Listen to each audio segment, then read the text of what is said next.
श्री विठलनाथ नित्य जाते श्रीनाथ भगवान के लिए पुष्प और 56 भोग की सामग्री लेने के लिए। उस समय श्रीनाथ भगवान नाथ द्वारा अर्थात उदयपुर में नहीं रहते थे। आप में से शायद कोई कभी गए हो नाथ द्वारा, बड़े ठाठ में रहते हैं श्रीनाथ भगवान। वहां तो दास को श्री ठाकुर जी को कथा श्रवण कराने का भी अवसर मिला। तो उस समय श्री गिरिराज जी में विराजते श्रीनाथ भगवान और नित्य श्री विठल लाई जी जाते आगरे में और श्री ठाकुर जी के लिए 56 भोग लेकर के आते, सामग्री पुष्प आदि लेकर के आते। भगवान को जो सुंदर से सुंदर वस्तु है वह प्रदान करिए अपने सामर्थ्य के अनुसार। श्री ठाकुर जी को अपना मानिए। तो एक बार गए, एक कमल का पुष्प प्रिय लग गया, अच्छा लगा। सोचे ये पुष्प श्री ठाकुर जी के हाथ में देंगे तो लक्ष्मी जी हमारी राधा रानी को बहुत जलिश होगी और उनको अच्छा भी लगेगा। देखो आज तक मेरे हाथ में कमल था, आज तो श्रीनाथ भगवान ने भी ले लिया, तो दोनों के हाथ में कमल के पुष्प होंगे तो अच्छा लगेगा। तो जाकर के आग्रह किया ये कमल का पुष्प हमें दे दो। बोले कितना दाम है इसका? बोले 1 आना। उस काल में आना चलता था, आना समझते ना, 1 आना 2 आना ऐसा करके फिर 25 पैसा हुआ, 10 पैसा, 1 पैसा। आप आना बोलिए, पैसा बोलिए। उस समय ये पैसा चलता था, 1 पैसा, 2 पैसा, 5 पैसा, 10 पैसा। अब मैं जब छोटा था तो मुझे स्मरण है 10 पैसा तक तो मैंने भी देखा। तो बोले 1 पैसा इसकी कीमत है, बहुत ध्यान से श्रवण करिएगा। बोले मुझे दे दो। इतने में महाराज अकबर के सेनापति आए और उन्होंने उस पुष्प को देखा। बोले ये पुष्प यदि अकबर को दिया जाए और अकबर यदि ये महारानी को भेंट करेंगे तो अकबर मुझ पर प्रसन्न होंगे। उसने कहा ये पुष्प मुझे दे दो, सत्य घटना बता रहा हूं।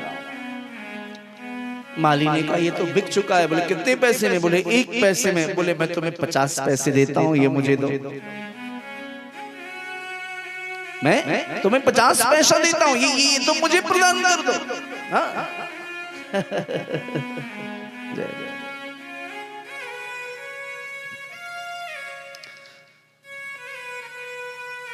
भगवान सुखदेव कहते हैं श्री विठलनाथ जी ने मन में विचार किया अब क्या करें। उन्होंने बिना विचार किए 1 रुपए उसकी कीमत लगा दी।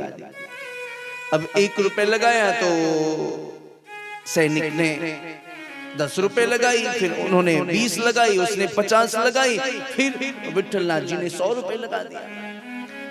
अब महाराज सैनिक ने, सेनापति ने सोचा ये छोटा सा पुष्प 100 रुपए में खरीद के ले जाऊंगा तो सूली पे चढ़ा देंगे राजा साहब, इतने में तो न जाने कितना पुष्प आ जाएगा।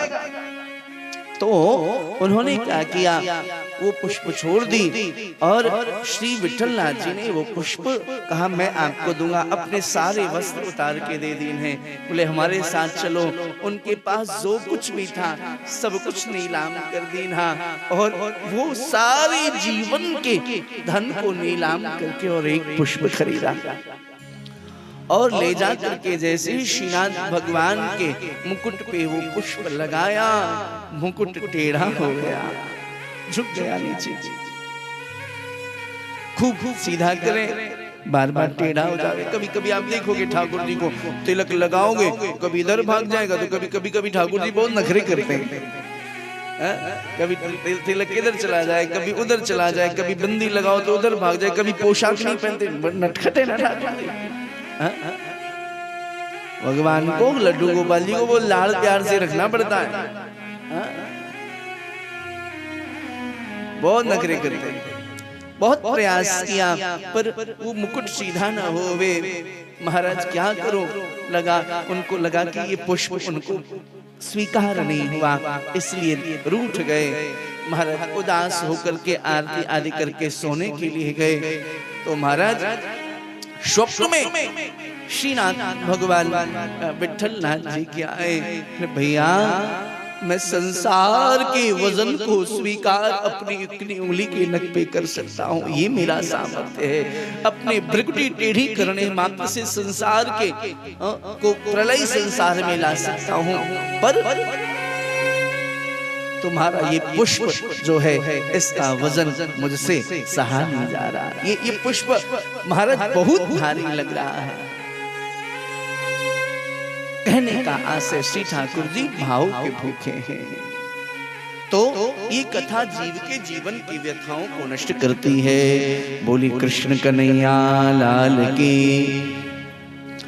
भगवान ने श्री ध्रुव जी को दर्शन दिया है। श्री ध्रुव जी भगवान को देख करके विचार करने लगे, अरे ये तो वही छवि है जो हृदय में थी। जो हृदय में थी वो बाहर है, पर करें क्या, छोटे से बालक, स्तुति करनी आती नहीं श्री ध्रुव जी को। भगवान समझ गए, बोले गुरु कृपा से, माता पिता की कृपा से इसने तपस्या तो कर लिया है, लेकिन कैसे मेरी प्रार्थना करे, कैसे स्तुति करे, इसका ज्ञान इसको नहीं है।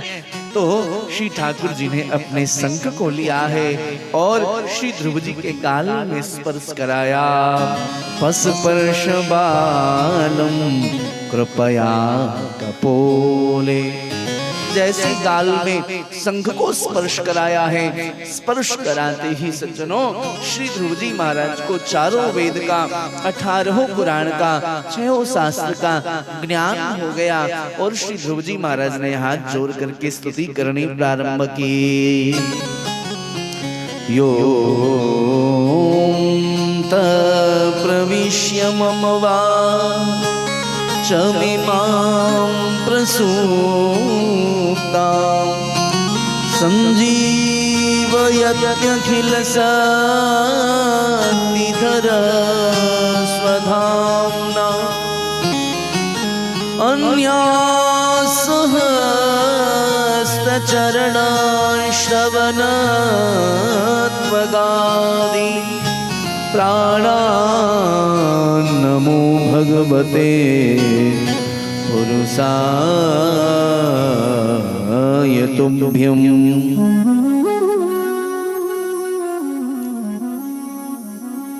गोविंद आपने बड़ी कृपा की। योन्तः प्रविश्य मम वाचमिमां प्रसुप्तां, मेरी सोई हुई वाणी को जागृत कर दिया। सोई हुई वाणी को आपने जगाए देना, बड़ी कृपा की।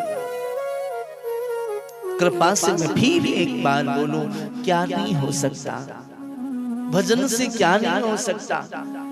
बिहारी जी कृपा कर दे तो क्या संभव नहीं है।